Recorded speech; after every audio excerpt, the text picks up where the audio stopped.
Sorry to hear that. I got to put on 2 shifts this weekend, and I have to work on Tuesday as well, and Friday. Yeah. That's not good. And then Saturday and Sunday. Oh my God. Hi. Yeah, but there's no school after this week. Well, that's true. Okay. So, the question was, how can you tell if something is amphiprotic? And in order to tell that, it must have an H. Because if it doesn't have an H, it can't be an acid. It has to be negative. Unless it is water. Because water is amphiprotic, okay? And it doesn't have a negative charge, but all the rest of them do. Okay, so you have to have an H, and it has to be negative. Are there any other questions?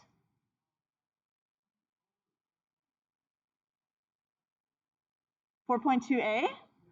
Yeah? By the way, oh, I found them. Never mind. I was going to ask you all if you could see my glasses, because I was like, I'm going to have to drive home. Like, I can see you like enough to, like, you know, see that you're there. Maybe not facial features so well, but driving home would be a little challenging, but I found them, so I'm all good. Okay, 4.2a. We did some of this last day, yes? Okay, so every change, every unit on the pH scale is a power of 10 difference. It's not just like 1, 2, it's actually multiplying by 10. We're gonna go really fast through this because we got the math to go through today as well. And there's a video on this, yes? Okay. The math is pretty straightforward. It's pretty easy. You'll like it. So tell me, as pH increases, what happens to hydrogen ion concentration? It decreases. They go opposite. As pH decreases, hydrogen increases. As H+ increases, hydroxide decreases. Neutral water.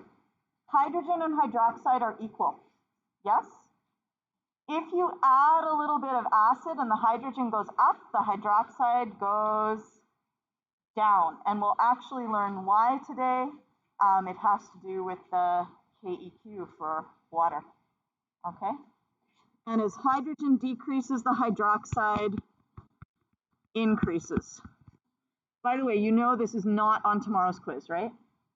Tomorrow's quiz is only on 4.1. Yes? Le Chatelier makes a return. Oh, yes. 4.2. You can never get away from Le Chatelier. Even in electrochem, which really isn't equilibrium, there's still like a little teeny tiny bit. Huh? Why is he here?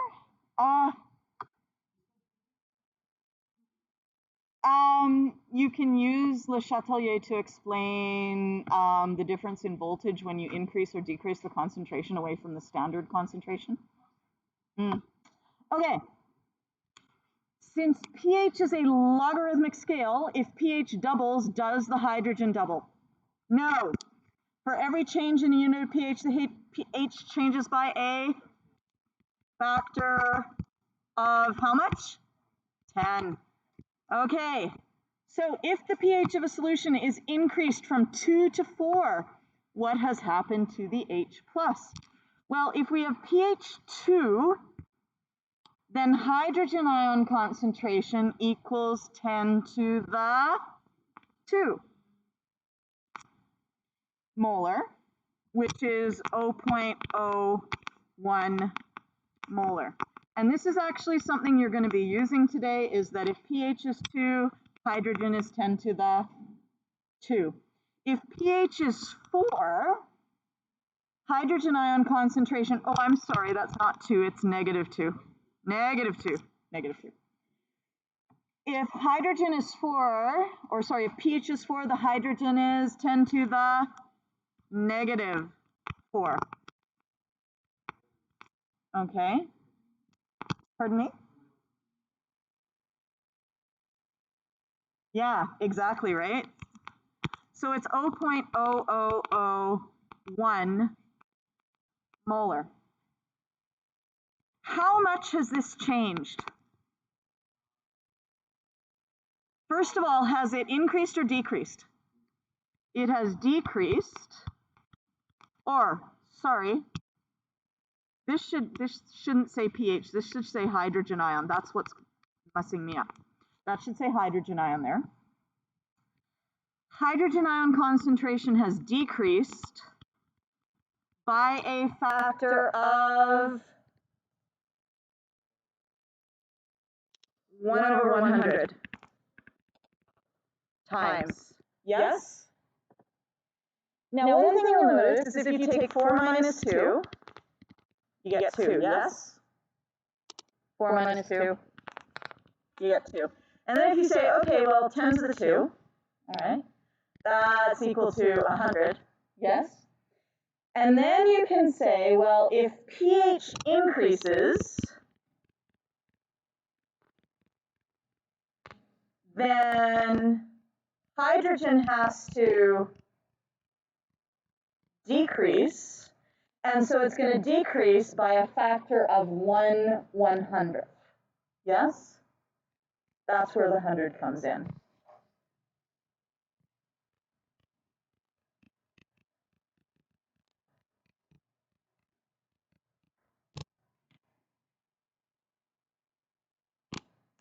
Now what if pH has decreased from 7 to 4? Okay? If pH has decreased from 7 to 4, what has happened to the concentration of hydrogen? So hydrogen has increased.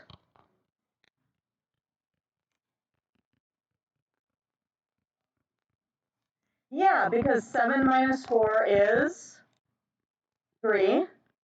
And so 10 to the 3 is 1,000. And because it is increased, it's not going to be 1/1000th. It's going to be increased by a factor of 1,000 times. That's probably the easiest way to do those questions, is to say, what's the difference? Put that power of 10 and then look and say, if it increased, it's just going to be 1,000. If it decreased, it's going to be 1/1000th. Does that make sense? Yeah?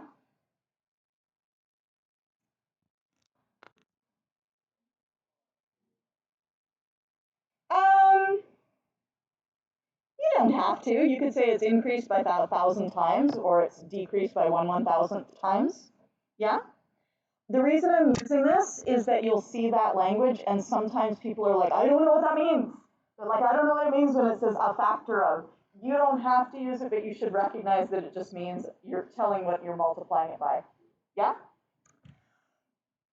Another related scale is the pOH scale. We had pH, we also have pOH, and it just runs opposite to pH.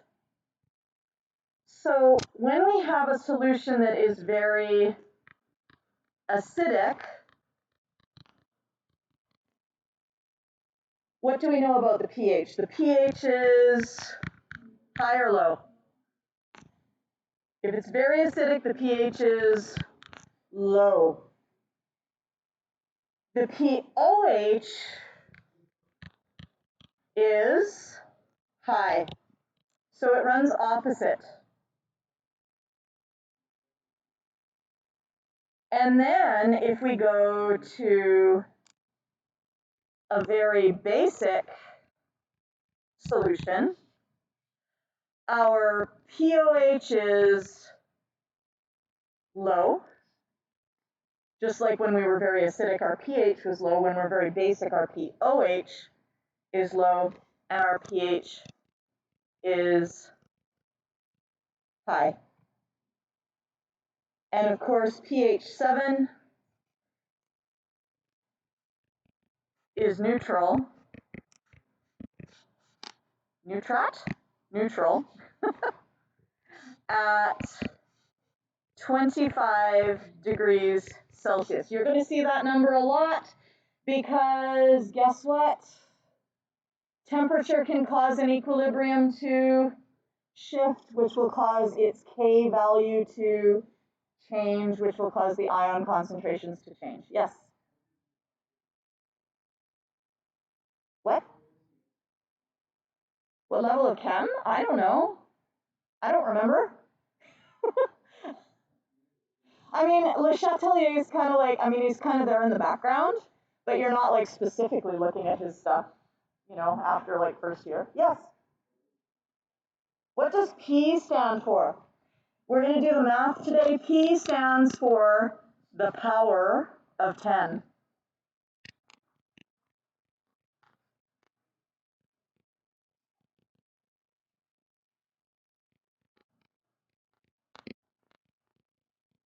So if we look at our hydrogen ion concentration here, let's zoom in. If hydrogen ion concentration is 10 to the negative 1, then our pH is 1. If it's 10 to the negative 2, then pH is 2. If it's negative 3, pH is 3. Basically what we're doing, and this is what we're going to learn today, is we are taking the log. You guys familiar with logs? But it's only like the easiest of logs, right? Like, could you take the log of 10 to the negative 4? It's negative 4, right? And all we do is we take the log and then we make it negative. We make the sign opposite because it would just be awkward to have our pHs all be negative because concentrations are usually times 10 to the negative something. And so we make it negative to get rid of that negative. Okay? So the P, although it does stand for the power of 10, it also means negative log.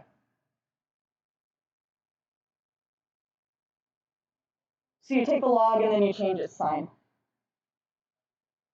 That's okay, you don't need to do logs, it's like, no, like you don't need to know anything about logs basically. You need to be able to punch the button on your calculator that says log. For Chem 12, that's about it, okay?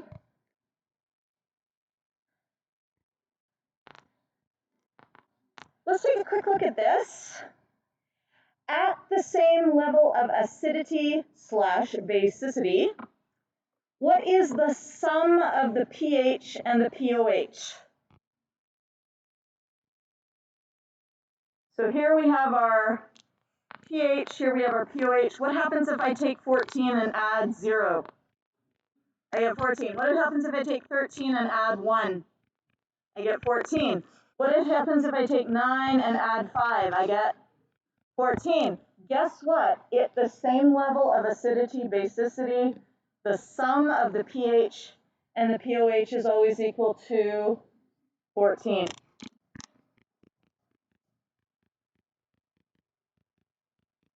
And once again, what am I going to say? I'm going to say at 25 degrees Celsius, because 14 will not be 14 if you're at 0 degrees or if you're at 30 degrees or any other temperature.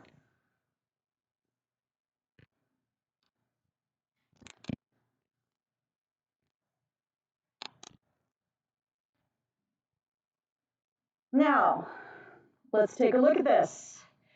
At the same level of acidity basicity, what is the product of hydrogen times hydroxide? So if I take 10 to the negative 14 and I multiply by, oh, that's not a good one. Let's not do that one. Oh yeah, no, that's fine. It's exponent laws. What do I do with exponent laws? Negative 14 plus 0, so that's going to be 10 to the negative 14. What if I multiply 10 to the negative 13 and 10 to the negative 1? I get 10 to the negative 14. And I could carry on all the way down the line and I'll always get 10 to the negative 14. Yes? So what's happening is, as hydroxide is getting larger,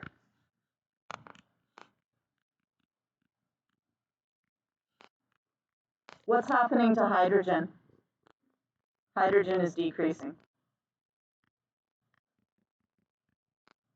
And vice versa, of course, okay? And the product, hydrogen times hydroxide, is always equal to, and I'm going to add a little something in here, 1 times 10 to the negative 14.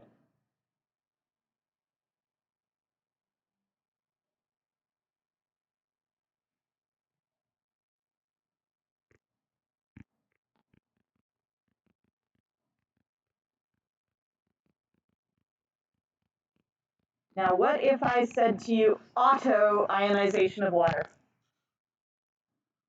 Auto means something that one does to oneself.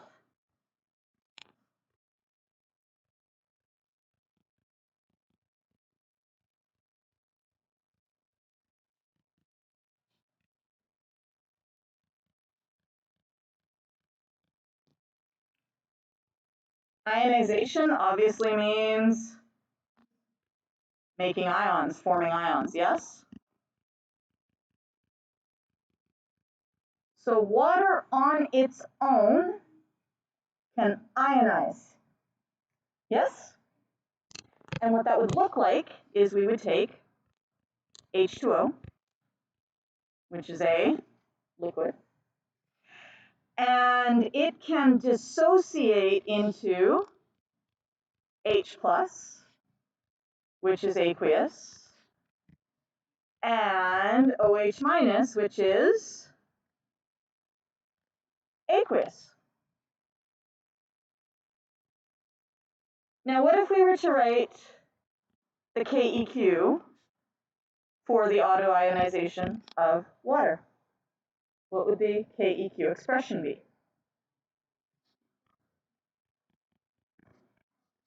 Concentration of H+ times concentration of OH-. And do we include the water? No, because it's there's no other liquid, it's the only liquid, you don't include the liquid. So if we know the concentration of hydrogen, we know that this KEQ, which has a special name, it's actually called KW, okay? If we know the hydrogen, we know KW because it's a constant.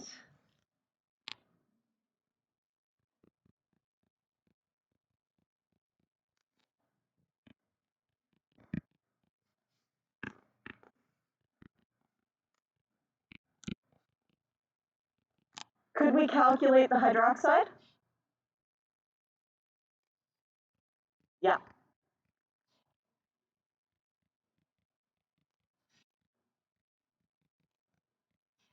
Yes.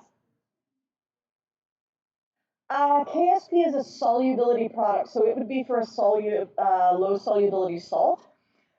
This is a KEQ for a liquid dissociating. So it's a different one. Now, this particular one has a really special designation. It's called KW, and it's only for this reaction. Okay? Now, to be honest with you, this is not the only value that's kind of like this. In fact, you can find this value on your data table. Get rid of that, all of that.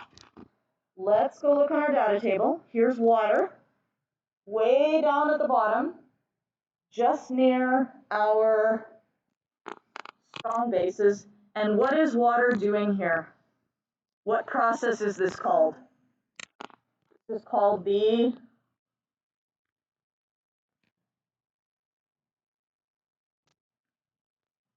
auto what? Ionization of water. Okay, that's what it is right here. And we know a value for that because it is a constant. And that constant is 1.0 times 10 to the negative 14. Do you remember we just took all those numbers and we said, Hydrogen times hydroxide is always equal to 10 to the negative 14. They've done experiments and they've proven this, and there is our constant. And that constant is known as Kw. And we can use it if we have one ion concentration to solve for the other ion concentration. Now, Kw is also what things are in this column.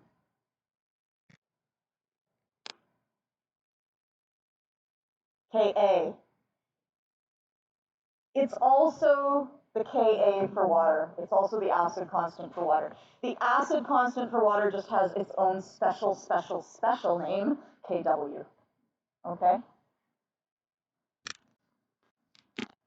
Because water's special.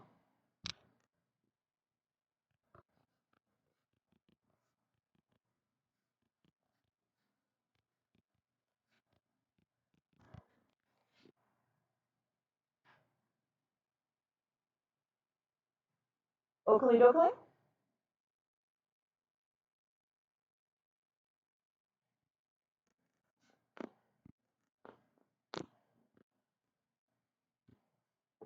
Now, if we have the pH, here's our pH, 14. How can you find the concentration of the hydrogen ion? It's just 10 to the negative 14. So concentration of hydrogen is equal to 10 to the what in general? What do I have to do to my pH? I have to make it negative, right? pH. So if I want to find, if I am given pH and I want to find hydrogen, I just take 10 and I raise it to the negative pH. Okay?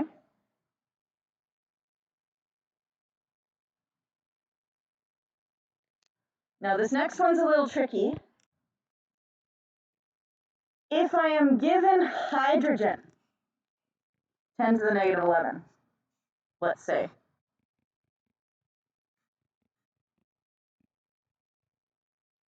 and I want to find my pH, which is equal to 11. How do I get from here to here? What operation am I doing?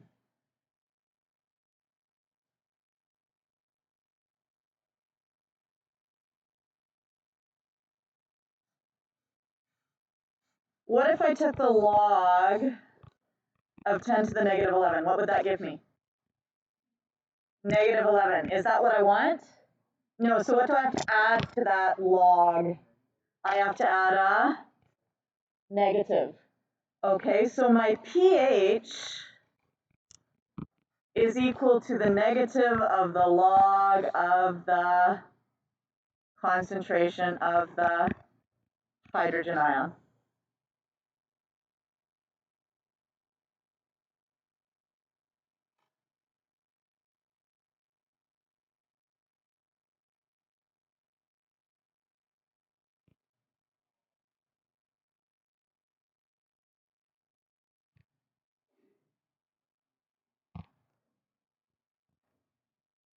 All right, and going down here, this one has pOH.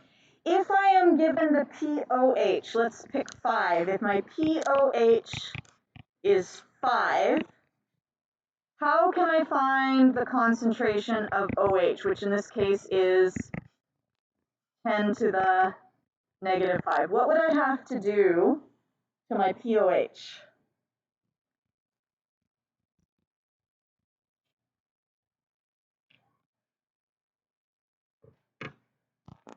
Same thing, how would I write that? OH minus is equal to 10 to the negative P, in this case it's pOH, yeah? So just like hydrogen was 10 to the negative pH, hydroxide is 10 to the negative, pOH.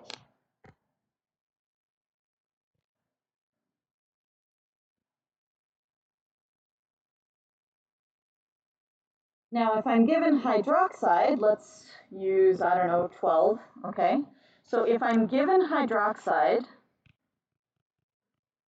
and that's 10 to the negative 12, how can I find pOH, which is 12? I can negative log it, yes. So pOH is equal to the negative of the log of hydroxide.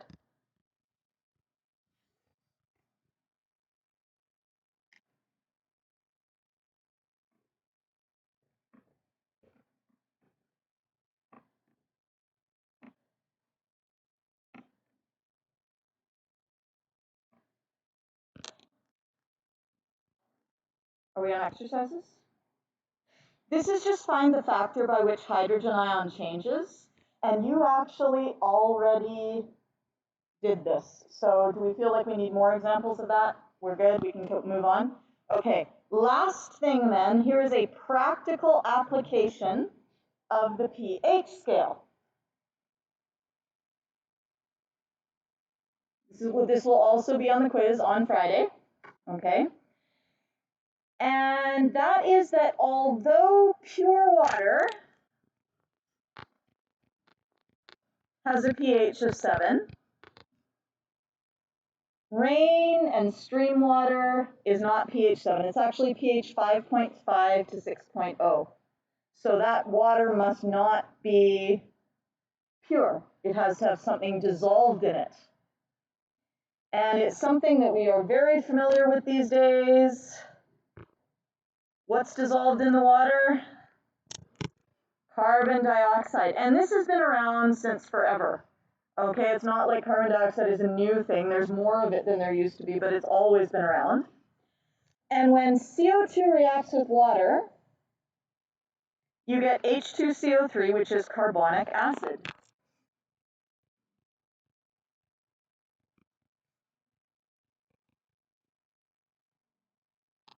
What is an acid going to do to the pH? It's going to make a lower pH.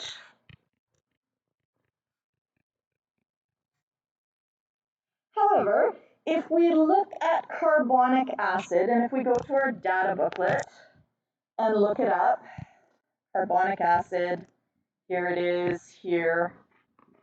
Okay, I'm going to zoom out now. It's kind of in the lower half. It's a weak acid and it's in the lower half.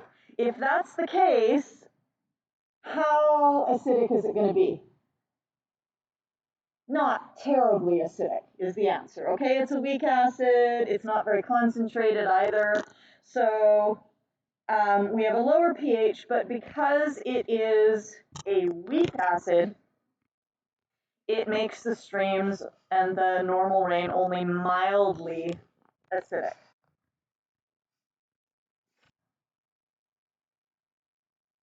Now, this is also causing problems though, because of course as CO2 concentration increases, the concentration of carbonic acid is going to increase, which in our oceans is causing ocean acidification, which is killing off our coral reefs and et cetera, et cetera, et cetera. Grand nasties. Okay. You are responsible for knowing this formula, this equation. However, it's really straightforward. You take CO2, you take water, you mash all the atoms together into one formula. How many hydrogens? 2. How many carbons? 1. How many oxygens? 2 plus 1 is 3. Oh, look, H2CO3. So, pretty straightforward, yes? Okay. Now, acid rain. Acid rain is a problem because it doesn't make the rain slightly acidic. Because remember, each of these units on our pH scale is how much? Different? Power of 10. So we're looking at now pH 2 to 4. So that's going to be like somewhere between 10, 100, 1,000, 10,000, between 1,000 and 10,000 times more acidic, yes, than regular rain. So that's going to be problematic, you know, damaged leaves, damaged animals, damage to structures. And this is caused by burning coal is one, because coal contains sulfur impurities.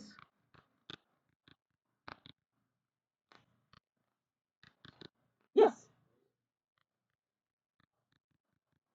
Anywhere where you have a coal burning plant that doesn't have proper, like there are things that they can put on top that will capture the SO2 when it comes out. So if you have like sort of I would guess it would be third world kind of things where they have it without having the capture thing, but I don't know. I mean, honestly, I don't think acid rain is such a big problem as it used to be, simply because they have gotten better at capturing it. But yeah, anywhere where you're burning coal, I don't know how well it captures it. You know, that might be more of a problem, even if some of it gets out. Now, why is this so much worse than carbon dioxide? Well, the reactions are really similar. First of all, we have SO2 and we have SO3. Cram those together with water and you get H2SO3 and H2SO4. H2SO3 is a weak acid, but it is a stronger weak acid than H2CO3, so it's going to make it more acidic than the dissolved carbon dioxide. So far, so good? Here is our big problem. H2SO4, what kind of an acid is that? That is a strong acid. And what do we know about strong acids? They have a very low pH. And in fact, I'm going to do a little demo for you right this moment. So here's our conductivity apparatus. Have you guys seen this before?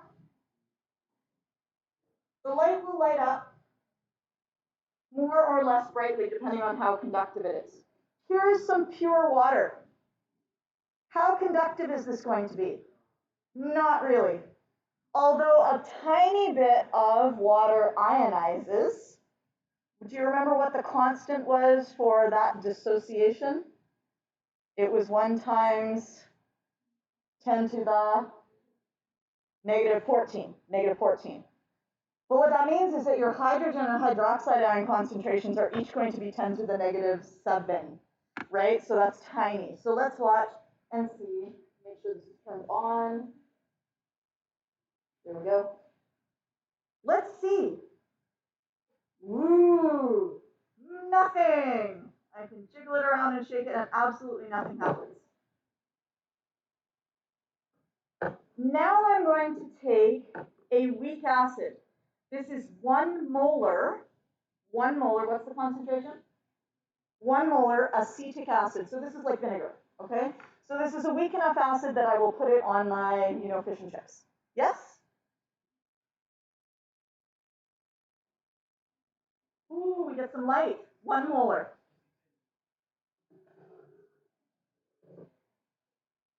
Now I'm going to do some hydrochloric acid. What kind of an acid is hydrochloric acid? Very strong. In fact, not just very strong, it is strong, which means when it's strong, it is dissociated 100%.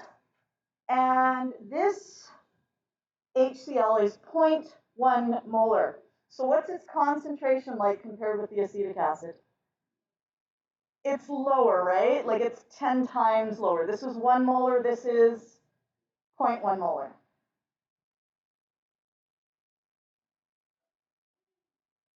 Brighter, yes? That's because weak acids don't dissociate very much into ions, whereas the strong acid dissociates a lot, yes?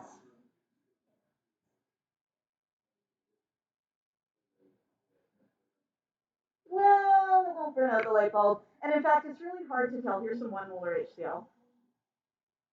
Okay, it's bright. You would do better with a voltmeter to tell exactly how much voltage you're getting, but you know, we like something nice and visual, yeah? So that shows you the difference. And in fact, if we were to use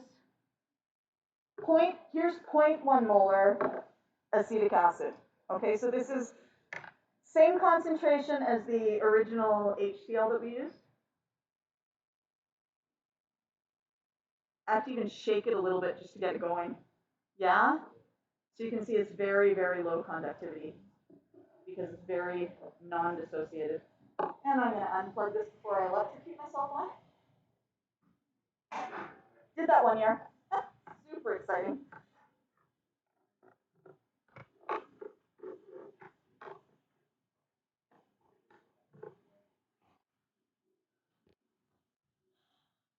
So sulfur dioxide and sulfur trioxide are mainly responsible for acid rain, but also your cars make NO2.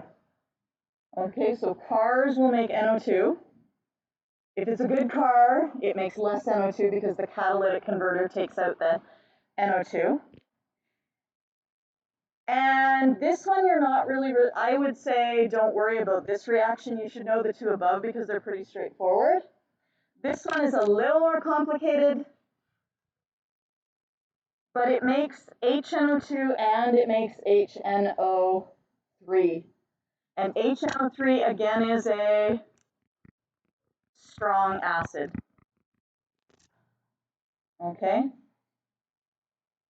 And just a reminder,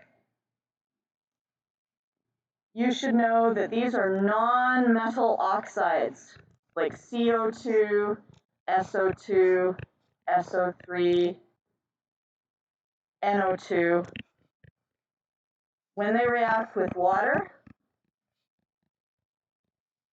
you get acidic solutions.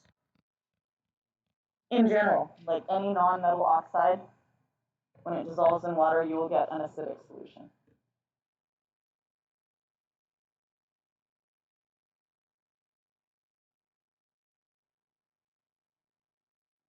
Are we ready to do the math? Okay. We've actually done a lot of like the pre-looking at the math. Now we're just going to get excited about significant figures because that's what we're excited about in the week before Christmas, right? Sig figs! Yes! Okay. So 4.2b, the one you picked up today. We're going to skip over some of this, but some of it we will do. Let's remind ourselves the logarithm, or the log, of 10 to the negative 5 is negative 5. So what is log of 10 to the 7? Log of 10 to the positive 7 is 7. Log of 10 to the negative 3 is negative 3. Log of 1 times 10 to the 4 is 4, because that 1 doesn't make a difference, right?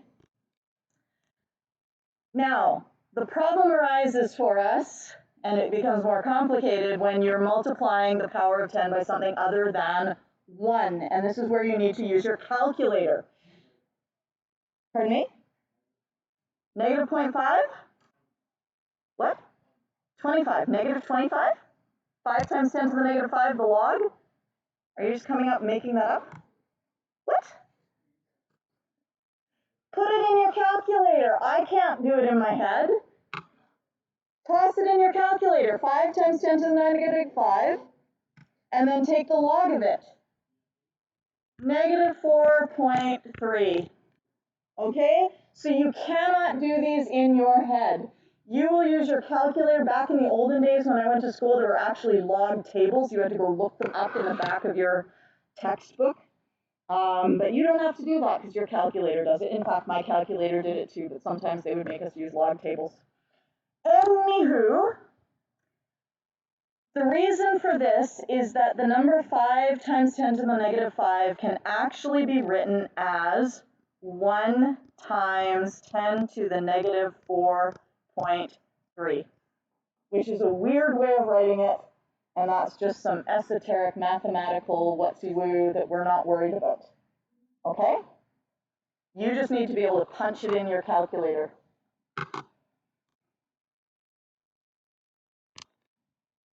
So don't stress about that. Now, remind me, what is pH equal to? What's the formula for pH? pH is equal to negative log of what? Concentration of H, yes. Is there another way we could write that? Negative log of, how else could we write it? Instead of H, we could use,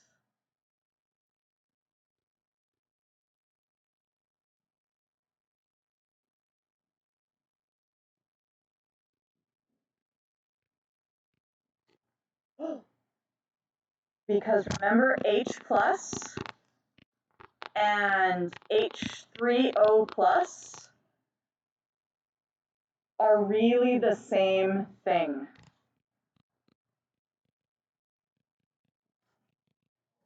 Yes? Yeah, so in reality, if we put H in water,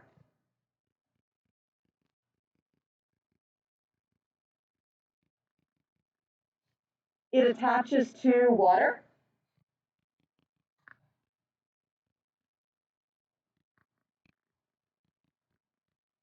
And becomes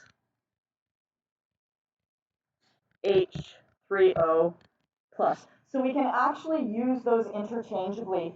And you'll find during the course of this particular lesson that I will use one at one moment and another at another moment just to get you used to seeing them both. Okay? Now, what do we call that ion? Do you remember the name? Hydronium. That is our hydronium ion. All right, H3O plus. If we have a hydronium ion concentration equal to 3 times 10 to the negative 3, then pH is equal to the negative of the log of 3.0 times 10 to the negative 3, which is equal to, plug that in your calculator, see what you get.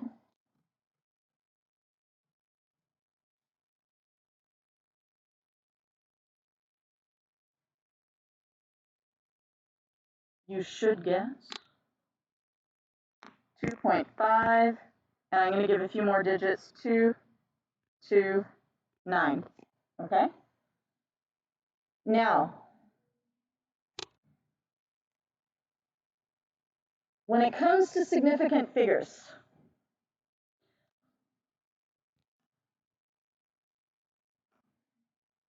only the digits after the decimal are significant. In pH, also in pOH, only digits after the decimal are significant. And if that is the case, if I have 3.0, which is 2 sig figs, where should I be rounding my 2.5229? 2.52. Okay? Because here we have 2 sig figs. Now, as to why that is, it's because the number in front is actually telling you the power of 10. It's going to be easier if we use 1 times 10 to the something. So let's do that, just to prove it to ourselves.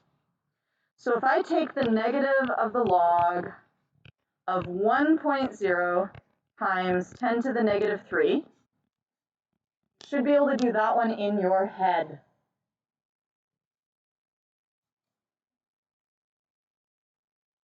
So we get negative 3, yes, which equals, of course, 3.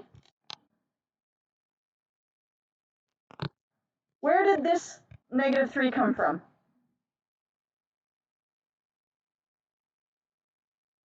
came from here, yes?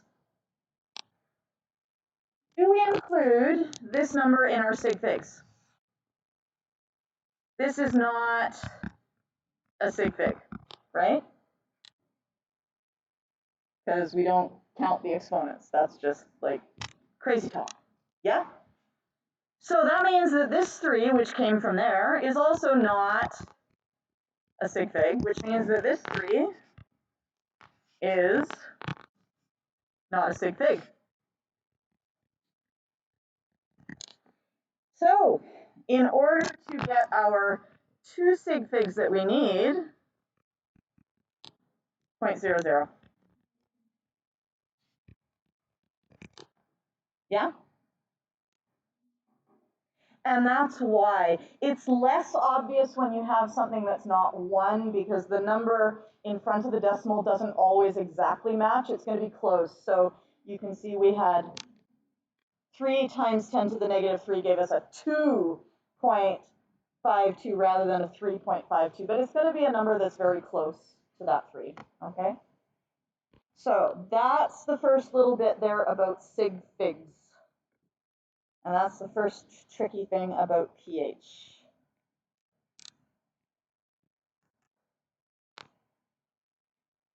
So we're going to do this, and I want you to practice writing the formula for pH so that you're never going to forget it. So we're going to write pH equals negative log concentration of hydrogen. And on any question, the formula is worth 0.5.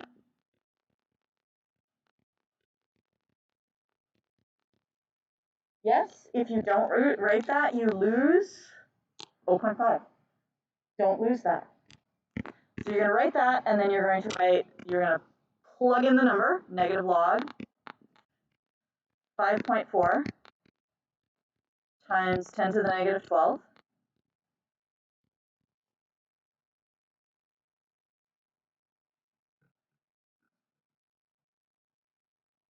And I get 11.2676. I'm going to let you guys fill in the rest of them. Okay, and then we're going to look at these as significant figures together.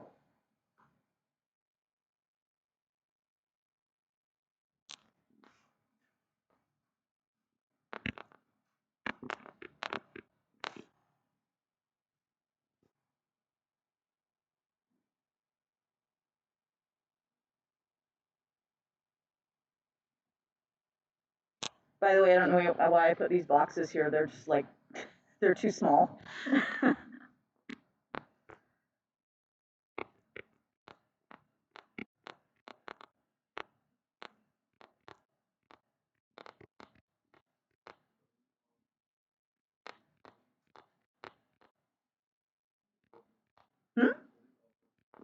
Nope.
So if you're finished, you can check your answers with mine, of course, bearing in mind that we have not yet looked at sig figs.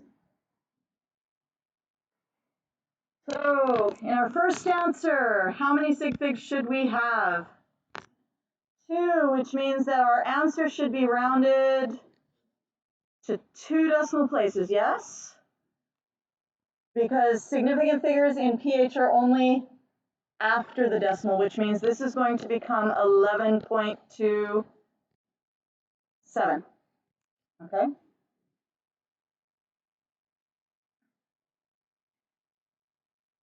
This one is also going to be the same. Ooh, and look at this. That first part of the number, that something times 10 to the negative whatever, it's 5.4 in both A and B, yes? What do you notice about the part after the decimal? It's the same, because that's the part of the number that represents that, which is why those are only our significant figures. The rest of it is the power of 10. And like I said, they can be off a little bit, like, you know, it's an 11 and a 6 instead of a 12 and a 7, but it'll be close. And so again, this is going to round to 6.27. That's 2 sig figs. What should we be rounding our next one to? Oh, and I did a bad thing. What did I forget here? I forgot a negative sign. Yeah, that should be negative. This is just a reminder that pH can go lower than 0, okay?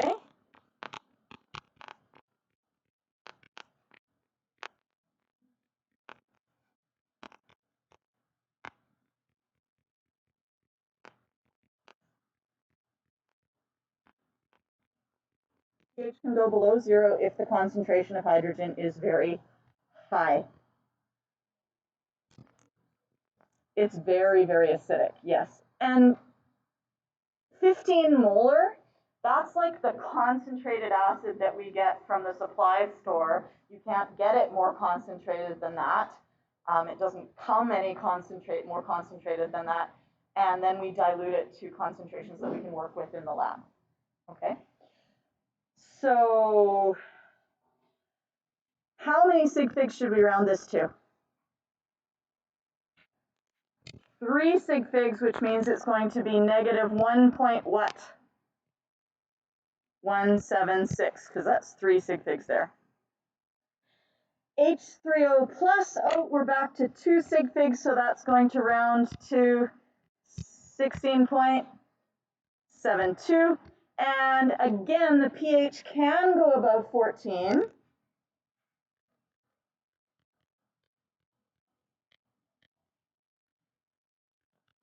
As long as the concentration of hydrogen is very, very small.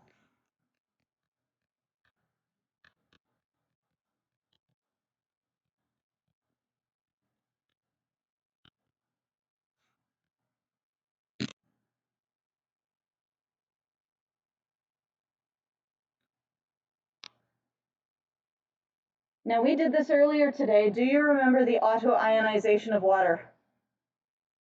What's the reactant?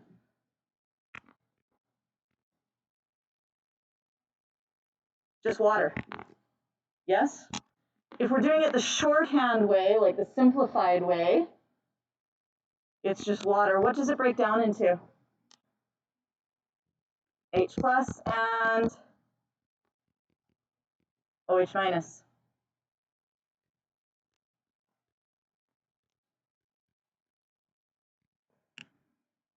Is that what happens in reality? Does water like split apart into H plus and OH minus? No. In reality, water acts as a Bronsted-Lowry acid and as a Bronsted-Lowry base, and therefore water is amphiprotic.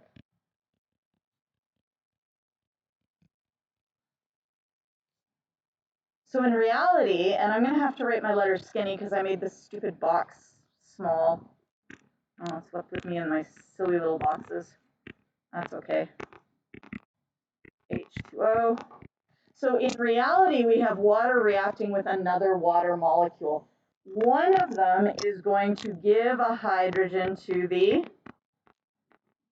other one. And so we will end up with H3O plus OH minus.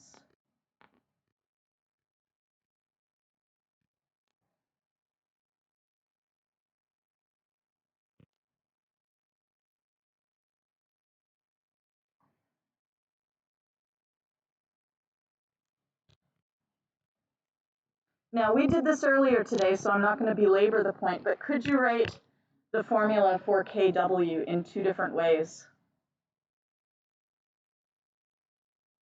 What's one way you could write Kw?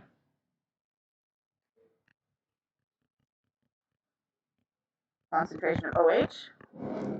And we could also write Kw as concentration of, what could we put in place there? H3O and OH. And what is the value of Kw? 1.0 times 10 to the negative 14.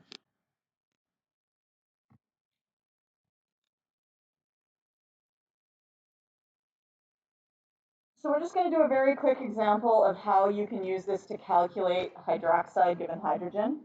Okay. So we know Kw is hydrogen times hydroxide. And we know that hydronium is the same as hydrogen, so it doesn't really matter how we write it. And we know that Kw is 1 times 10 to the negative 14. Can you solve this equation for hydroxide? What do we get on the top? Sorry for the interruption. With Ms. Dare, please call the office. Ms. Dare, please call the office. When we solve this for hydroxide, what do we get? Kw divided by H. Excellent. And then all we do is we take Kw, which we know. And if we don't know it, where can we look? On the data booklet down at the bottom there.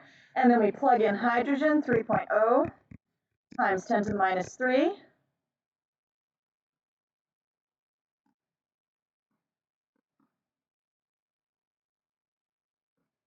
And we get 3.3 times 10 to the negative 12. Am I done? Or am I missing something? I'm missing something. I should write molar. Okay? Pretty straightforward? Yeah? Okay. You could do the same thing if I gave you hydroxide, you could find hydrogen. Okay? Now, we already did this. pH is equal to the negative of the log of hydrogen, and pOH is equal to what? Negative log of OH. Sorry there's so much repetition today. But you know, it makes it go in maybe. So in order to get full credit, if you were doing a question like this, if I said find the pH and the pOH from the solution from example 2, so these were the two ion concentrations in the same solution.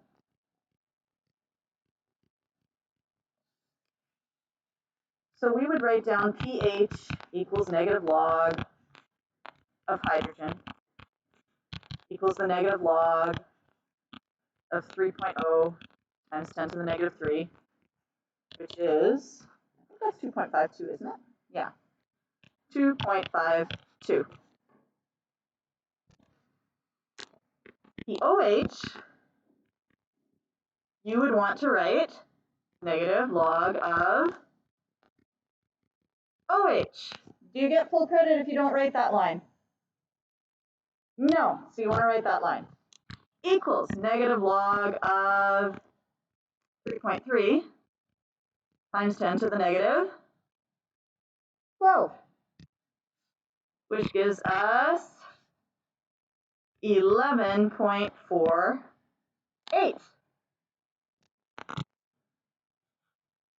What if I take 2.52 and I add 11.48? I get 14.00, because remember pH plus pOH is equal to 14. Where did that 14 come from? Well, if we take, you can just ignore the rest of these examples. If we take kW, which is 1.0 times 10 to the negative 14, what if I said we were going to find pKw? What would that equal? pKw. That would be the negative log, right? Because P is the negative log of kW, which would mean that that is the negative log of 1.0 times 10 to the negative 14. And what do we get? 14. Yeah? That's where that 14 comes from. And why is it pH plus pOH? You can read through, on one of the pages I have a derivation using log rules. The log of A times the log of B, or log of A times B is equal to log of A plus log of B. And you can work through the whole thing if you want to. I'm not going to go through it with you because we're kind of pushed for time. Okay, but if you're interested in that kind of thing, you can. All right. You could do a two-step problem. Yes? What if I gave you hydrogen and said, off you go find me pOH? Well, you could start by finding hydroxide, yes? And then from hydroxide, you could then find pOH. So, how do we find hydroxide? We use our Kw. Kw over hydrogen, so we've got 1 times 10 to the negative 14 divided by 5.4 times 10 to the negative 12, and we get a value there, and I forgot to put molar. And in fact, I'm going to put molar hydroxide so that I remember what I've got. Okay? And then once I have hydroxide, I can go that second step to find the pOH because I know it's the negative log of hydroxide. Okay? There's a bunch of examples like this that I'm not going to do. If you feel like you would like more examples, just email me and I'll make a video. Okay? Whew. We just talked about pKw, so we're just going to skim over this as well. Blah-de-blah-de-blah. Blah, blah, blah. This is where I'm doing that log thing. Log of A times B is equal to log of A plus log of B, which is how we end up with pKw. And this is where we come right down to it. This is the important bit. At 25 degrees Celsius 14, which is pKw,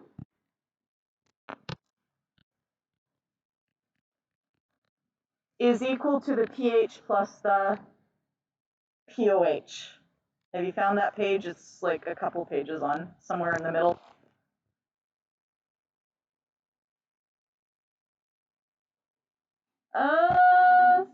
What page is it?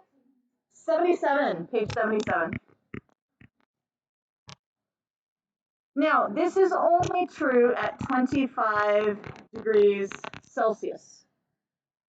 What is always true is that your pKw, the negative log of Kw,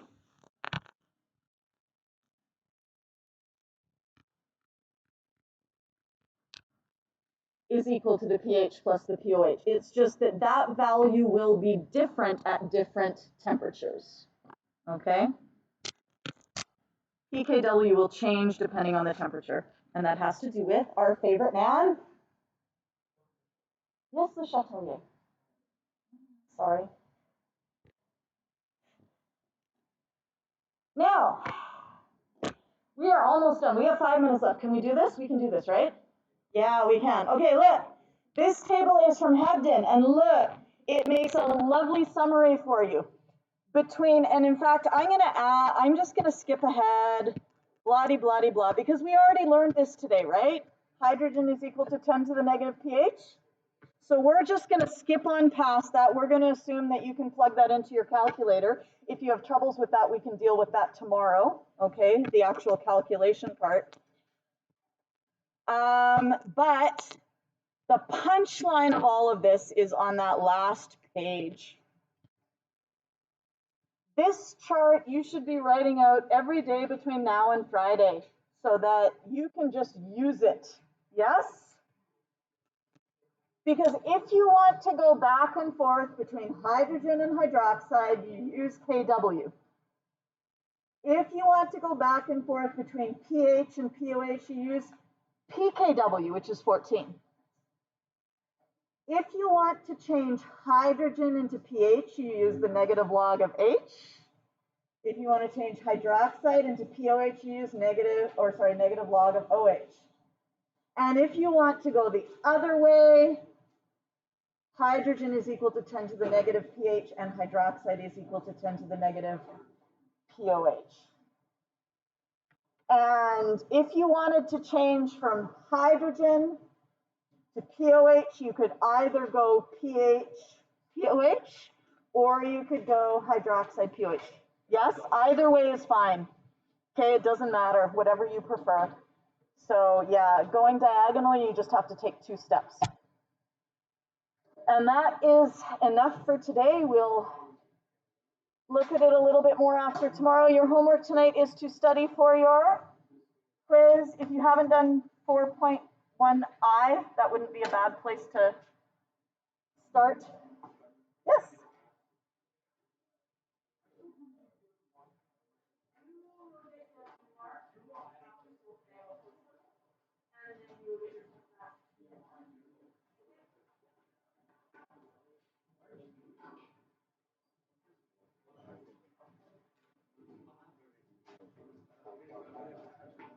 Okay.